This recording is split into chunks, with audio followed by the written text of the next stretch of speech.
How to cancel ESPN Plus subscription.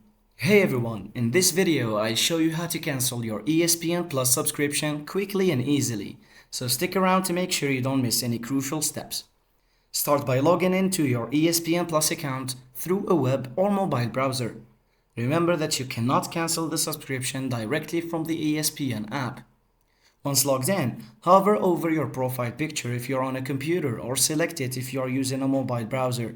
Under the Manage My section, select ESPN Plus subscriptions, then click on Manage Subscription. Now, choose Cancel Subscription followed by Cancel Now, and your subscription will remain active until the end of your billing cycle.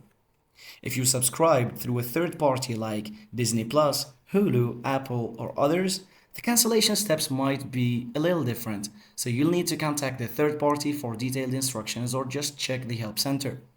And that's it. If this guide was helpful, please like and subscribe. Thanks for watching.